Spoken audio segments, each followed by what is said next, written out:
Hello and welcome to the Get Better Not Older podcast. I'm Dr. Rob Jones. This is my wife Shannon.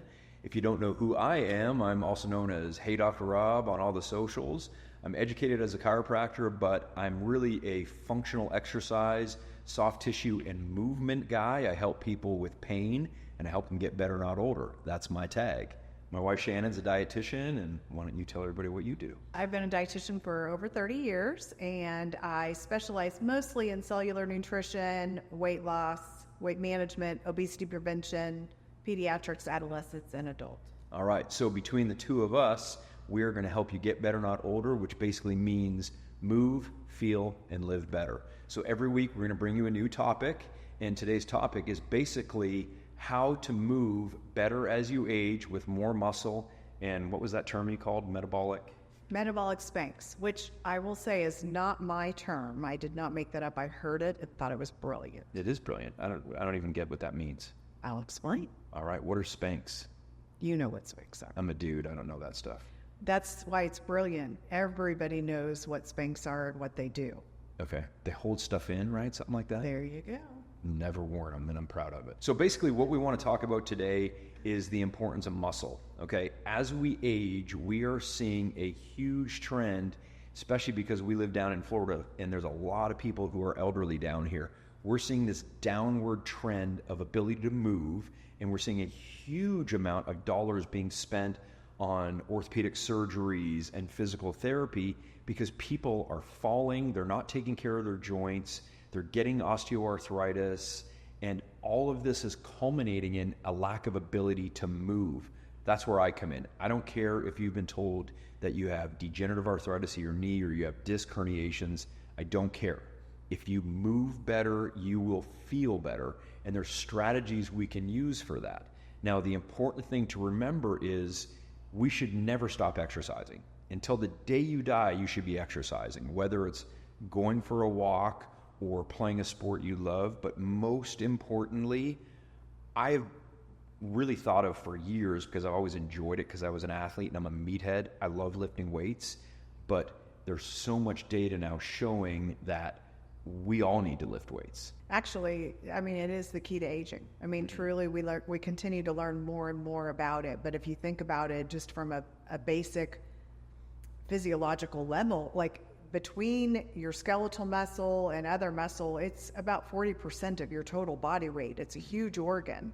It not only physically holds everything in, but there are a lot of metabolic merits to what it does for you, to keeping you healthy, not only brain health, but, overall disease prevention. What do you mean by metabolically healthy?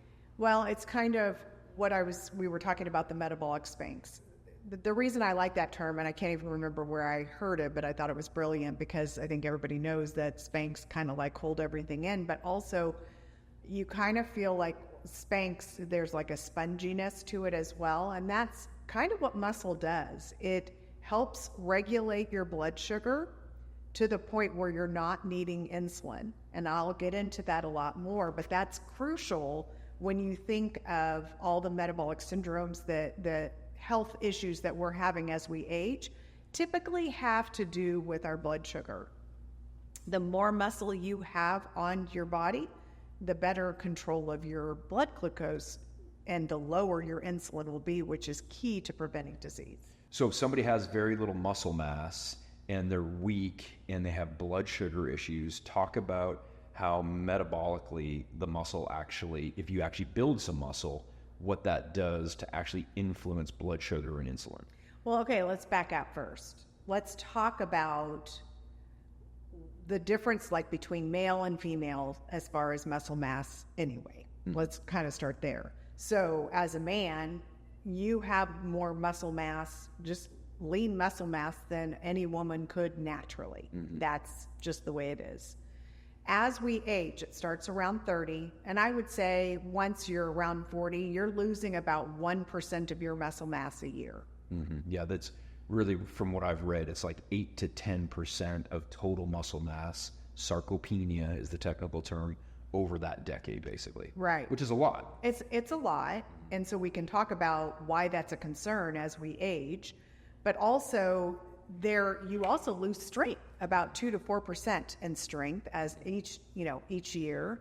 And then also power. You're also losing an average of 6 to 8% power. So why does that matter? Well, the quality of our muscle matters. Like you'd rather have a fillet versus a ribeye, right? We want to make sure that what that muscle is made up of is healthy. We don't want it marbled. Yeah, so let me explain that. So a ribeye steak, a lot of people like it because it's fatty and there's a lot of good juicy fatness in that. That's flavorful. I personally don't like ribeyes. I like fillets. Now, the point Shannon's trying to make is there's a ton of research that shows, and this is really my world, this has been shown since the early 90s in chronic back pain.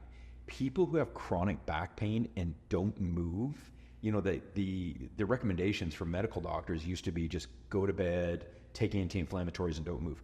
What MRI studies started showing was you were getting fatty infiltration in the muscle. So let's say you have a muscle that's this big around and it's just nice and red and juicy like a steak. After chronic back pain for months and months, you start seeing higher percentages of fat than muscle in that muscle that supports the spine. So it's going to be weaker, obviously. It's relating then to sedentary behavior. Yes, exactly. Lack of movement. Yep. So, that's an issue. So let's talk about then what does that mean metabolically? Well, one of the main things that the muscle does is absorbs like a sponge glucose. So when you eat something, everything is turned to glucose in your blood. It's the way it was designed. Whether it's a teaspoon of sugar or whatever, it's all ends up as glucose. You can't have glucose in your blood. You need oxygen in your blood. So what happens is your pancreas secretes insulin. It goes and grabs the glucose and takes it and puts it in the cell so it can be used properly. I usually describe to my patients that insulin is like a canoe. Insulin basically is a little canoe. The glucose molecule sits in that, and then the insulin signals the cell to open up the door, and then the canoe takes that glucose into the cell to be metabolized, stored, whatever. So what was required there is insulin, correct? Well, the interesting thing about muscle and glucose is it's like a sponge. As you know, we store glucose in our muscle as glycogen, and it does not require insulin. So I want you to think about what that means metabolically. And for our listeners who don't know what that means, everything is about controlling, as we age, everything is about controlling that insulin level. That is really, it kind of starts, our muscles kind of start getting wonky as our estrogen hormones start to get wonky. And that's really kind of the culprit of why our muscle starts to change as we age. Even in men? Even men. Interesting. The good news is that can be combated with good lifestyle, but that's the reason it's happening is because as we age, our hormones are changing, correct? And so that's why we're losing the muscles. The great news is we can replace that muscle. We need that metabolic sponge. We need to hold our frame, right? Like posture, everything. We need that so we're not tripping and falling and that we can get up off the ground and all of that. But the importance to disease prevention for that extra muscle. And this, women are not good at this. Women are really good at cardio. We're really good at walking, doing classes, cardio, yoga, Pilates, but we're not really good at strength training. So I know I've heard it, and I know most people who are in the strength and conditioning world have heard it from women. They'll come in and say... I know what you're going to say. What? You're going to say that they're afraid that they're going to get bulky. Yeah, they always say it. I want to lift weights, but I don't want to get big and bulky. And in my head, I'm like, you're not. Because men who work out for years and years, unless they're on roids or TRT, they have a hard time getting bulky. I've barely put on 20, 30 pounds of muscle since my 20s, and I've worked out weekly for 30 years. So women just physiologically don't have the ability unless, like you said, they're taking special hormones to enhance that. Right. We also have a lot lower creatine levels, and that gets lower as we age too, and that's a problem with building muscle. The whole point is really thinking of this as replacing what you're losing and building maybe what you've never even had. Every decade of life, you should be putting on more and more muscle as we age. If we talk about getting better and not older, and I may be out, on a limb here, but I really feel like muscle and strength training is probably one of the biggest things everybody could do to age gracefully, to age in a way that we are maintaining our form and structure and strength while also enhancing our metabolic health. So would you venture, this is a bold statement, would you say that building muscle as you age to prevent that sarcopenia and everything you just talked about metabolically, mitigating fall risk, etc., is that as important as cardiovascular health? Yeah, I really do. I think we need both. It's kind of hard to say one trumps the other, but I'll tell you this. If you talk about taking your muscle away, how are you going to do cardio? Mm-hmm. How are you going to stay as active as you should be cardiovascularly without your muscle? Good point. One of the most inefficient things people do, believe it or not, as they age is walk. Because if you look at structure on how the elderly are walking, they are expending so much energy to try to hold themselves up because their muscle mass is gone, their ability to balance through proprioception is gone, their skeletal health is gone. They don't like to walk because they feel unstable. So now they've lost muscle mass through sarcopenia, they've lost bone density through osteopenia and porosis because they're no longer axial loading. Now they don't feel safe walking, so what do? They don't leave their houses. So now we've got a double, triple whammy. Now you've got this fragility because, I don't want to leave my house because I'm going to fall and break something, so I can't do cardio. So I'm just going to sit on my couch and I'm going to have to get one of those chairs that is automatic and lifts me up so I can go to the bathroom. It's completely the opposite of what we should be doing. And can be 100% prevented. 100%. So, and that is what this entire podcast is about, is letting people know that the way that our parents have aged or our grandparents have aged does not have to be the way it is.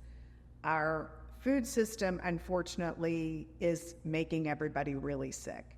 And one of the, that's a whole nother podcast. That's a whole nother subject. But today, when we're talking about the metabolic health, in addition to form and not tripping and falling and breaking a hip and all of the fragility part of it, is preventing disease. And not only are they, walking around like this and afraid to move, but they're spending all their time and money in doctor's offices because they're very sick and on a ton of medication. Muscle, think about that. Just muscle itself has the ability to prevent all of that. So let's go back, because we were talking about what happens when you have muscle and you have that blood sugar. It's the difference between being insulin sensitive and insulin resistant, because when you become insulin resistant, that's when we have disease. Okay. That's when we get diabetes. That's when we get metabolic syndrome. When you are insulin sensitive, meaning you've got a lot of muscle that can soak up that glucose, that is how we prevent that. So insulin sensitive, you got a lot of canoes to carry the glucose into the muscle. Insulin resistance, not enough canoes. Now all that glucose is just floating around in your blood and doing what? Think about this. You need oxygen in your blood. If it's full of sugar, that's not, we need oxygen for every organ system in our body. If it's full of sugar, guess what? It's going to damage. Your eyesight's going to go. Your kidneys are going to go. You're going to lose limbs. You're going to, How about dementia? How about Alzheimer's? That nefarious researcher in Britain who was leading the charge on amyloid plaques, and billions of dollars were spent on amyloid plaques being the cause of Alzheimer's. We falsified all that data. We know now that lack of capillary nutrition to the little nether regions of the brain from lack of glucose sensitivity is actually leading to dementia and Alzheimer's. And that's why I think when you ask the question, is cardiovascular health more important than muscle? I really don't think so. I feel like if we have all that muscle, just think of all of the stuff that we're able to prevent. We can't really stay cardiovascularly active if we don't have that muscle. And that's from, improvement from head to toe. If you have so much muscle on hand that you're absorbing all that glucose, it doesn't have a chance to go and damage whatever it is. It would, fatty livers and all of the things that we are seeing more and more. Sadly, we are now seeing younger and younger ages of dealing with these diseases. It's not just something that's happening as we age. We're seeing fatty liver disease in kids. We're seeing diabetes in kids. Well, sorry to interrupt. I knew about the fatty. We've known for probably 10 years now we're seeing type 2 diabetes. When I was in school in undergrad in the early 90s, type 2 diabetes was actually called adult onset diabetes, okay, because kids didn't get it. Now, the food system is so bad, in the early 2000s, they changed it to type 2 diabetes because it's child onset now. But I didn't know we were seeing fatty livers in children. That is appalling. Yeah. And again, a lot, it's all poor food consumption, ultra processed food consumption with sedentary behavior because they're all on their phones. Yeah. And again, those are other podcasts. Today, we're talking about the importance, and honestly, in my video library that I did for our Get Better Not Older app, it's like the number one thing that I just preach over and over. Women, you've got to do strength training. Men, you've got to do strength training. As we age, it's one of the most important things you can do to take care of your health. Yeah. And it doesn't have to be this perfect, cute little outfit that we put on and we go to a gym and we do this hour-long grunting workout that most women get that picture in their head when we think of strength training. And then they get intimidated. They don't love their bodies. They don't want to be out in public. That's why part of the Get Better Not Older program, if people join the app, there's band workouts, there's home workouts, one kettlebell, a couple of dumbbells, and you can do the whole program. And I would say I kind of categorize this like 3 different buckets, right? Like you've got the person who's like completely inactive, doesn't do anything. Then you've got the person who maybe does a little thing, but no, maybe they're going to yoga or Pilates or they're walking, however, they're not strength training. And then you've got the athlete, right? For this person over here, let's start with walking. Let's start with, 8 to 10,000 steps a day as a goal, figuring out how to just become a more active human being. How many days a week on the 8 to 10,000? Every day. Yeah. It's just one of those things. And, one of the things that I help people do is analyze their lifestyle and make suggestions on how they could do things differently so that they are more active. Mm-hmm. But that would be where they would start. The people who are doing the Pilates and the walking and all of that, I think the stuff that you have in the app is perfect because you meet them where they are, and it's going to be in a way that prevents injury. And I think that that's really important because I think when people think of, I'm going to start strength training, and they walk in the gym and they start picking up these huge dumbbells and then they injure themselves and then they're sedentary because of that. I see a lot of people that they'll actually come into me and say, I wanted to start working out, but I started running and I hurt my knee. And okay, well, again, perfect example. Maybe you're 60 and you ran in your 30s, probably should start with that. So that's why the GBNO program starts people with a proper mobility routine, a proper stability routine, bottom of the feet, tip of the head. What do you mean by stability? Stability meaning how to stabilize your core, what positions your shoulders should be in, and how your feet should contact the ground when you're doing whatever exercise. Why does that matter? It matters because if you don't move your body a certain way, it will break down. Even if your intentions are good, if you don't have proper movement patterns for a squat, you're not going to glean the benefit of the squat, and you might even injure yourself. Now, I'm not saying the program has hundreds of pounds they're going to put on people's backs. It's not that. It's body weight, then add weight, but people have to learn how to move properly so they don't succumb to injury while they're trying to get into this world of fitness and exercise. And I would say the way I look at it is it's very foundational. Like it's very like building a very solid foundation for them to build on, so that if you are this sedentary person and you're just now starting, okay, you've mastered getting, the 8 to 10,000 steps a day. Now you're ready to start getting more into having the proper educated way of doing it. The proper instruction on all of that stuff is going to help you build in a foundational way that prevents injury. And I mean, if you're going to do it, if you're going to take the time to do it, you might as well be making the most out of it. Yeah, if you're doing it improperly and it's not building the muscle, you're just wasting your time. Yeah, the biggest thing that I see that is problematic with my older population of patients is this common theme of, well, I can't do that because I have arthritis. Oh, my doctor told me that I have degenerative disc disease. And it's created this label of, well, I'm injured indefinitely, and so I should acquiesce away from whatever movement would be better because I'm afraid. It's now this kind of fear-mongering of behavior. Oh, I can't do that. I can't squat. It's terrible. Well, you better squat or you're not getting off the toilet, okay, at some point. So can you explain what the app helps with when they've been told that they have an injury? What type of information are they needing then to not be sedentary? Okay, so a lot of people, me included at almost 53, I've got some arthritis in both knees. But you see me work out. I can sprint, play tennis, surf, drop down and do a deep squat. It's because the surrounding musculature in my knee and the tendons around my knee are supple enough to go through a full range of motion. If you think of a joint like an engine, okay, we have pistons inside cylinders in the simple combustion engine, not electric engine. Well, I don't know how electric engines work, so I don't even want to step into that realm.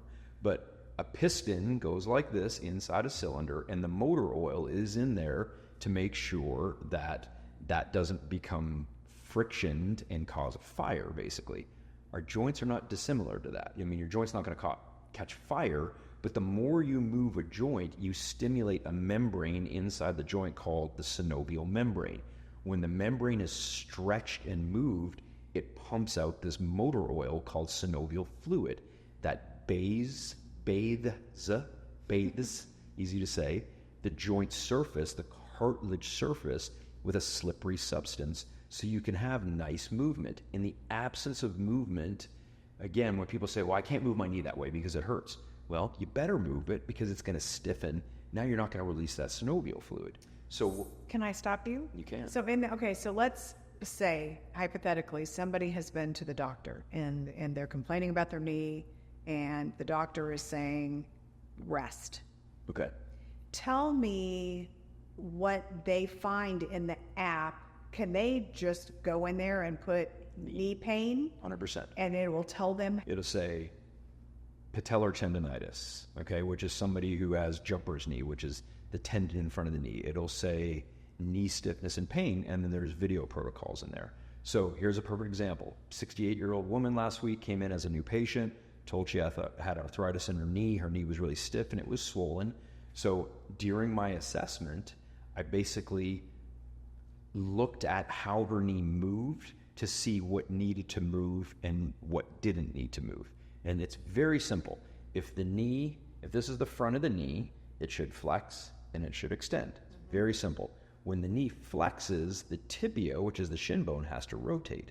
And a lot of people who have stiff knees, the tibia won't rotate. As you straighten the knee, if this is the right knee, as you straighten it, the tibia has to rotate this way. As you bend it, the tibia has to rotate that way. The muscles back in the back of the knee control that. If they get stiff because of lack of movement, you can no longer rotate the tibia as you're flexing and extending. Now that knee is stiffer. So the first thing I do with people that come in with painful knees is I look at that rotation mechanism.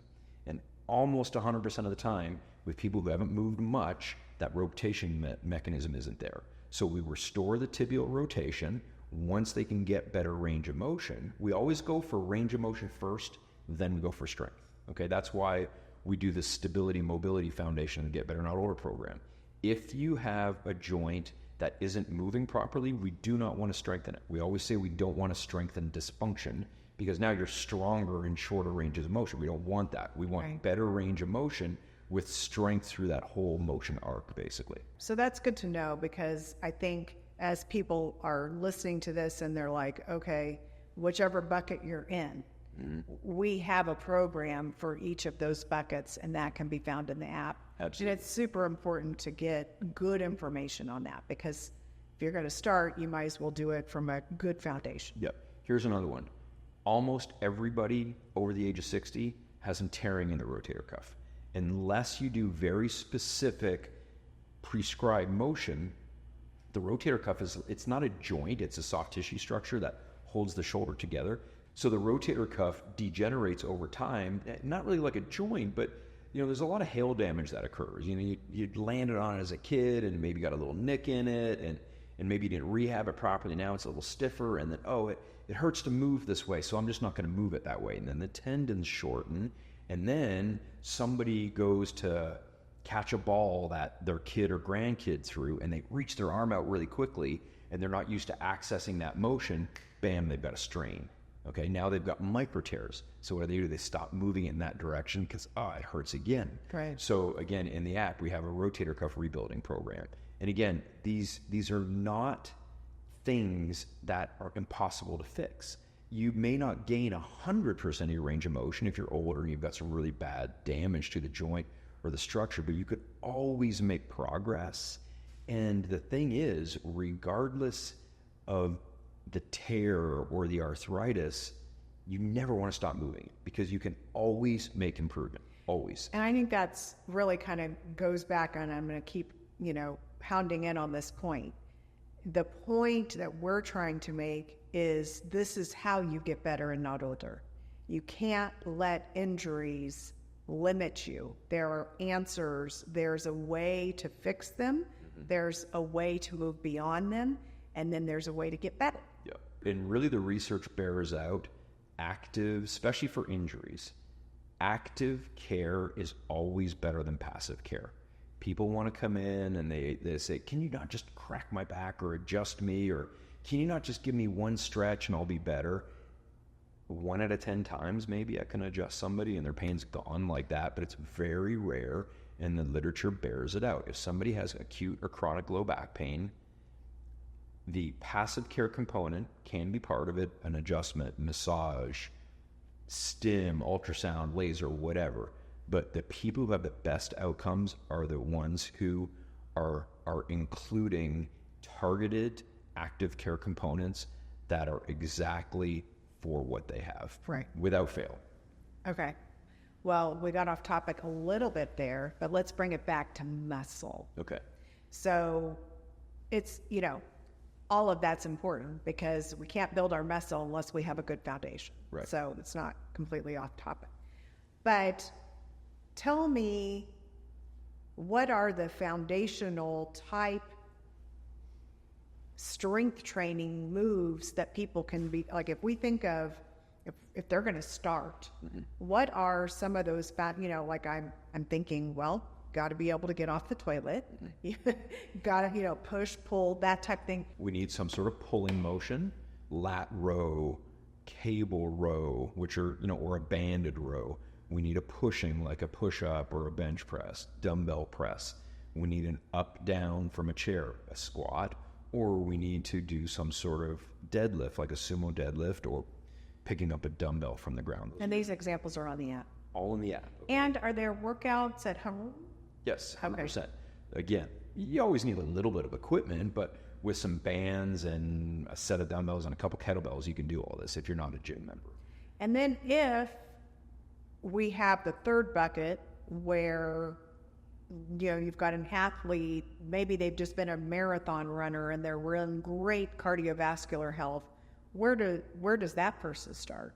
Starts with the same thing. Same. I can't tell you how many athletes I've seen in my career that did better at the respective distance sport when they weight trained, because you basically are there. Okay, so we know for athletics, there's the two main systems for metabolic regulation during athletics. We have the aerobic system, where you're breathing in oxygen, using that for steady state exercise, like a marathon or a 5K or whatever, or going for a walk, brisk walk. Where a lot of athletes that are distance runners, say, or aerobic athletes, where they go wrong is they don't train any anaerobic because, oh, I'm a runner, I just need to run, okay? What happens during that run if the surface isn't flat and you've got to really push yourself to go uphill, or, I don't know, you trip and now you have to speed up your run to catch yourself, and you switch over into the anaerobic state just for about 30 seconds. Well, you've got to be able to clear that lactic acid, which is that burning sensation you get in your muscles, so you can efficiently switch back to the aerobic system. So we need a mix of both systems. So basically, for that, to answer your question, for that person who's that marathon runner, doing some sort of weight training that maybe includes like an interval type training where they go a push-pull opposition, where they do 15 push-ups, say, and without rest, jump right over to a kettlebell at a bench, and they squat up and down 20 times, and the rest is walking back to that push-up station, and they do that back and forth for 15 minutes. That's going to crank up the ability to strength train. Obviously, you're going to stimulate muscle growth with that hypertrophy because you're actually having time under tension or resistance to the tissues. Can I stop there? Can you, because I've heard all over various opinions on numbers of reps. And so when we're talking about actually building muscle, what is important as far as, should it be heavy enough where you can only do so many reps to exhaustion to actually build?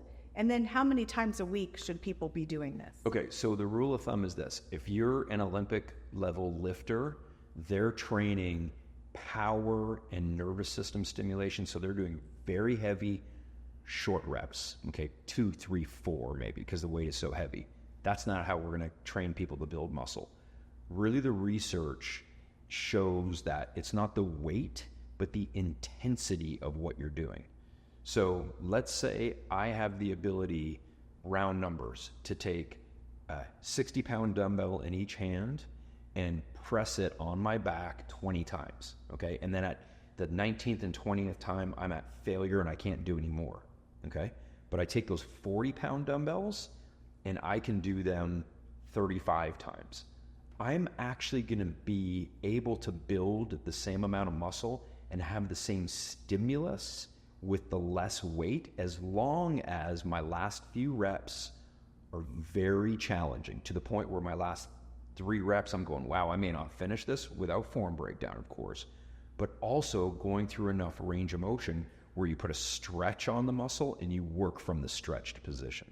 Okay. So to answer your question, what I tell most of my patients, and really what we have in the GBNO program, is that sweet spot is 12 to 15 reps where you have enough weight, but it's not super challenging and super heavy that you can't perform perfect reps, but your last 2, 3, 4 reps are very challenging. The intensity has to be there. And would you say you cannot sacrifice good form? Never. Just to get that last rep in? Or In fact, I'm working with a guy right now who every single time he gets close to being exhausted after a set, or in his last couple reps, let's say he's doing, again, an incline press, so he's just pressing like this. I don't know why he does this, but when he starts to get tired, he cranks his neck and contorts his body to try to, and I always go, stop! And I pull the weights back down. I say, I'm here to help you. Push until you can't move it anymore. Stay in your neutral position, and I will assist you. So when you're at home and you don't have somebody like me to assist you, get to the point where you can't push anymore. I'm done. And then you drop. Or it's me with my 15s. I thought you more like 55s you're talking, right? No. But yeah, you never want to sacrifice form, because weight training repetitions and rehab repetitions are not just building your muscle, they're telling your brain how to move. You know, when you write Shannon Jones, you don't go HA. You just do it because you've done it gazillions of times. And the motor cortex, the area of your brain that stores movement, has done it so many times, you've ingrained that in here, okay? So now when you do it left-handed, it would be very strange because those motor patterns aren't in there. You could still do it, but you'd look like a 4-year-old probably learning how to write. And it's the same thing with weightlifting or rehab. You want to build the motor programming in your brain to be perfect.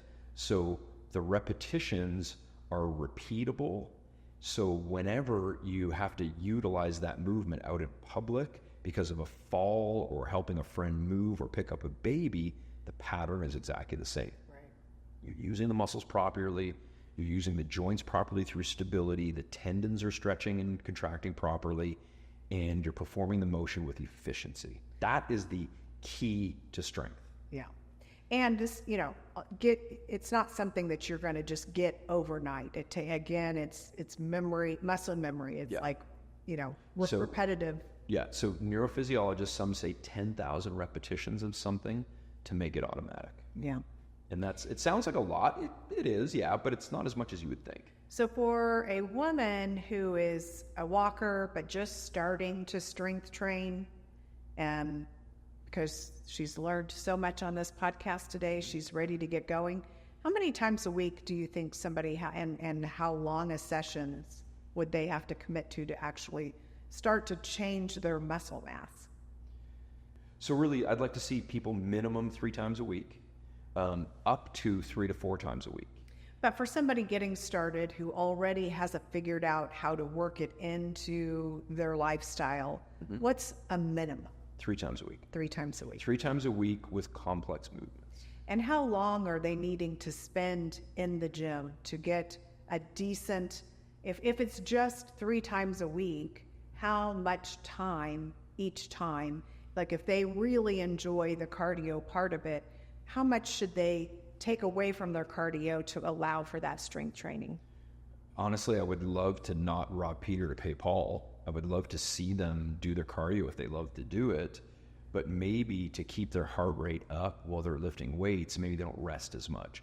But yeah, so 3 times a week. And then really, if you want to affect muscle, you've got to have that time under tension, which is, the time that you're underneath the load, okay? And really, to build muscle, the research varies a little bit, but you really want about 100 repetitions, 90 to 110 repetitions of said movement to actually stimulate muscle growth, okay? So break that down. So if I was going to the gym 3 days a week to do some strength training, 100 reps sounds like a lot. What does that equate to? Okay, so let's say you're doing your biceps, okay, just a simple bicep curl.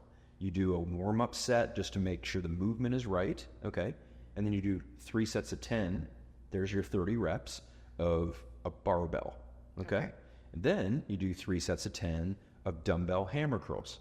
Now you're already at 60, okay? Now you do a machine curl, or again, we have different options in the Get Better on How to Order program. There's a gazillion ways to do biceps, but you do your third exercise, 3 sets of 10 reps. Now you're at 90 reps. So if on Monday, Wednesday, Friday, I'm going to the gym, and so it would be Monday's bicep day, and I'm going to do those biceps to 90 reps, you said? Mm-hmm. Okay. Yeah, well, I would never just do, unless you want to be a bodybuilder, I wouldn't just have a bicep day. In addition to other things, but you're not going to work those biceps Wednesday and Friday. No, now here, again, now we're getting into nuance of bodybuilding, hypertrophy, and all that. If you want to really build muscle to look like a bodybuilder, a lot of bodybuilders work, a group 2 times a week. Now, muscles that take a lot for recovery, like big muscles like quads, glutes, hamstrings, that people are lifting heavier and they're getting sore from, if you work that on a Monday, you're probably going to need 5-6 days of recovery for that muscle group before. So you're going to need 5 to 6 days of recovery for the muscle to recover, the nervous system to recover. But on a smaller muscle group like a bicep, yeah, if you really like working your biceps because you want to look good in a t-shirt, you can work it on a Monday and work it again on a Thursday, basically. But again, to me, that's not really good time spent. You want You want, the word functional movement has been thrown out there forever. Well, you come to my gym because we do functional movements. Well, there's nothing more functional than a push, pull, squat, deadlift, because those mimic everything we need to do in life. So you really want to have a day. Well, I usually break down my workouts to lower body push, upper body pull, lower body pull, upper body push. And we do that in the Get Better Not Older program. So that, because I definitely I would be somebody who would want to be guided through that. Yeah, because obviously it's being a starter. Now, I personally have been strength training for a while now, but I will say that I resisted it quite a long time until I really learned how it really improves our metabolic health. I don't think women necessarily care to look muscular. We just like to look lean. But the metabolic improvements are what really got me doing it. Again, not a lot of data behind this. It's just observation from my years of athletics. If you look at female athletes that say sprint versus female athletes that do distance work, okay, the people who sprint, they do more explosive work. They still do their cardio, but they lift more weights for quicker type movements because they have shorter distances that require more power and speed and turnover versus that long plod, okay? The people who do sprint work, that lift weights, that have more muscle, always look healthier to me. And I'm not trying to knock anybody who distance runs, okay? But distance runners, because they don't want a lot of muscle mass, just like cyclists don't want to be really big and heavy, they want to be as light as they can, because when you're going up the mountains in France during the Tour de France, you don't want to be pulling 190 pounds of your body weight up that hill. You want to be 145 pounds. Right. Okay. But again, if you look at people who run distance, and you know who I'm talking about specifically because we have some people in our neighborhood like this, they look weak. My friend Chad back in Kansas said something brilliant to me years ago. He said, "Prey runs," and it took me a second to think about it. And then I kind of went, oh, I get it. He said, you want to look like a predator. You want to look like a lion. You want to have a muscular physique. You don't want to look like a gazelle. You're fast, but you're going to get eaten at the wrong opportunity. Right. Okay, so one thing we haven't talked about is metabolism. And I just want to address this because indeed, the more muscle that you have on hand, the more calories you will burn just sitting here, sleeping, etc. It may not be as big a number as most people are wanting, but every little bit helps. Yeah, of course. So that there is truth to that. So you can spend all your time running to burn 500 calories, or you can add more muscle that burns it for you all the time. So let me give you a caveat to that. Have you ever heard the term EPOC? Yeah. So smart. Exercise post-oxygen consumption. So perfect example, right, of a great way to stimulate EPOC is interval training. Like last night, I was hitting the heavy bag and I did Tabatas, where I go 20 seconds as hard as I can, 10-second rest. 20 seconds as hard as I can, 10-second rest. You do that for 4 minutes. It's actually 8 sets. And the research on that shows that for 24 hours, your EPOC is very high. So you're actually burning calories at rest. Yeah. So again, be a predator, right? You're doing things that a predator does. You're sprinting, you're doing interval type work, and that stimulates more of a metabolic effect, which is going to be more androgenic, which is going to help you build more muscle because it's stimulating stuff happening while you're resting. So that's kind of touching on how cardio, the way you could do cardio, can elicit this EPOC. Mm-hmm. But interesting enough, muscle does it constantly. Right. Would you agree with that? Yeah, absolutely. Like the more muscle I have on my body, it is burning more 24/7. Yep. Whereas the cardio, the HIIT, and all of that stuff is that finite amount of time. And I think it isn't the EPOC theory so many hours, days, how 36 hours after? It depends on the intensity, but it's 24 to 36. I mean, it starts to wane after 24. But yeah, there's There's a guy up in McMaster University in Hamilton, Ontario, and he developed a theory called the 1 minute workout, and he wrote a book about it. And basically what he did was he took subjects and he put them on an exercise bike. So they basically did 3 intervals of 20 seconds as hard as they could go. That added up to a minute. And then in between the 20 seconds, they just did 60 seconds of just like steady state zone 2 cardio. Well, again, what he showed is just only after that 1 minute, a measure of metabolism, I think he used, was called citrate synthase, which is like a metabolic precursor for ATP production and just metabolism. The cell that was cranked up for like 24 hours, even for just 1 minute of What's exercise. this guy's name? What's the people? I knew you would ask. Actually, we'll put it in the show notes. Yeah, put it in the show notes. But it's his Instagram handle is McInProf, because he's a professor of muscle physiology or physical education, I believe, at the University of McMaster in Hamilton, Ontario, Canada. McInProf is, I'm almost certain. Awesome. Yeah. But again, sprint work, it's going to stimulate muscle growth because you get hormone release and that sort of thing. So again, these positive movements other than cardio going to help metabolically. Okay, so let's talk a little bit about some actionable steps that people can start making today. Yeah. What would be number one? Number one, don't overwhelm yourself. Don't think that you've got to just become this amazing fitness person, okay? You're not going to turn into Richard Simmons overnight, okay? So Thank goodness. Yeah. Although I like those striped shorts. I should start working out now. Get myself a little Terry Cloth type pants. Okay. Get the Better Not Older app, okay? We've taken out all the guesswork. It starts with a foundation of movement, stability, mobility, takes you through the foundational movements through the 12-week program. By the end of the 12 weeks, you're doing more compound movement, which is multi-joint movement, which burns more calories, builds more muscle. Okay. Shameless plug. Let's also talk about the nutrition information. I mean, I know we didn't really talk a whole lot about that on today's podcast, but they will have access to all of that. Absolutely. And if you want to build muscle, you got to have proper nutrition. And talk about that really quickly, because we were all taught 0.8 grams per kilogram of body weight, and it's not near enough. That is the RDA, and that was based on preventing disease. So that's not taking into consideration lifestyle whatsoever. It was just saying definitely do not get less than 0.8 grams per kilogram of body weight to not die of rickets or whatever. Yeah, exactly. So that is really obsolete for what we're talking about today, which are active people who are building muscle. Yeah. I'm gonna look at this because I want to make sure I get this right. You have to make sure that you're paying attention when people are saying per pound or per kilogram, okay? Because there's a big difference.